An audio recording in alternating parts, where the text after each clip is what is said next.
ಯಾರು ಕೆಲಸ ಮಾಡೋರು ಮಾಲೀಕನ ಮೇಲೆ ಹೇಳ್ಬಿಟ್ಟು ಕೆಲಸ ಕಳ್ಕೊತಾರೆ. ರೀಡ್ ಇಟ್, ಒಂದ್ ನಿಮಿಷ. Read it. ಅಲ್ಲ ರೀ, ಅವ್ನು ಯಾವ ಸೀಮೆ ನಿಮ್ ಮಾಲೀಕ ರೀ? ಒಳಗಡೆ ಪೆಟ್ರೋಲ್ ಇದೆ ಅಂತ ಕೇಳಿದ್ರೆ ವೆಲ್ಡಿಂಗ್ ಮಾಡು ಅಂತ ಹೇಳ್ತಾನಲ್ಲ. ಪೊಸಿಷನ್ ಓದಿ ದಯವಿಟ್ಟು ಆಮೇಲೆ ಫೋಟೋ ನೋಡಿ. ನಿಮ್ ಮಗ ಒಬ್ರು ಆತರ ಇದ್ಬಿಟ್ಟಿದ್ರೆ ಒಪ್ಕೋತೀರಾ ನೀವು? ಸತ್ತೋಗಿರೋನು ಅಷ್ಟೇ, ಸಿಂಪಲ್ ಪಾಯಿಂಟು. ತಾವು ನೋಡಿದ್ದೀರಾ ಫೋಟೋ? ಅವನ ಮನೆಗೊಂದು ಊಟ ಆಗ್ಬೇಡವಾ? ಅವನ ಹೆಂಡತಿ ಮಕ್ಳಿಗೊಂದು ದಾರಿ ಆಗ್ಬೇಡವಾ? 2,000 ರೂಪಾಯಿ ಫೈನ್ ಹಾಕ್ಬಿಟ್ಟು ಏನು ಕಾಂಪೆನ್ಸೇಷನ್ ಕೊಡ್ತಿರೋರ್ಗೆ? ಪಾಪ ಬೆಂದೋಗ್ಬಿಟ್ಟು ಸತ್ತೋಗ್ಬಿಟ್ನಲ್ಲ ಅವನು.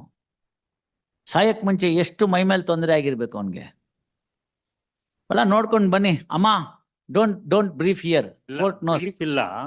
ಸದ್ಯಕ್ಕೆ ಏನಾಗ್ಬಿಟ್ಟಿದ್ದಾನೆ ಅಕ್ಯೂಸ್ಡ್ ಪ್ಯಾರಾಲಿಸಿಸ್, ಇದು ಡಯಾಲಿಸಿಸ್ ಪೇಷಂಟ್ ಆಗಿದೆ. ಆಯ್ತು, ನಡೆಯೋಕ್ಕೂ ಆಗ್ತಾ ಇಲ್ಲ, ಕನ್ಸಿಡರ್ ಮಾಡೋಣ. ನಡೆಯೋಕ್ ಆಗ್ತಾ ಇಲ್ಲ, ಆ ತರ ಇದೆ. ಇರ್ಷಾದ್ ಅವ್ರೆ, ಒಂದ್ ಮಾತು ಹೇಳ್ತೀನಿ ಕೇಳಿ. ಕಲಿಯುಗದಲ್ಲಿ ಕೈ ಮೇಲ್ ಫಲ ಅಂತ. ಕರ್ಮ ಥಿಯರಿ ವಿಲ್ ನಾಟ್ ಅಲೋ ಆಗಿದೆ, ನಡೆಯೋಕ್ ಆಗ್ತಾ ಇಲ್ಲ. ಡಯಾಲಿಸಿಸ್ ಆಗುತ್ತೆ, ಮಾಡಬಾರದು ಮಾಡಿದ್ರೆ ಆಗ್ಬಾರದಾಗುತ್ತೆ. ಡಯಾಲಿಸಿಸ್ ನಾವು see what you inhale is what you exhale, what you eat is the outcome. So what is equal to input is equal to what is output.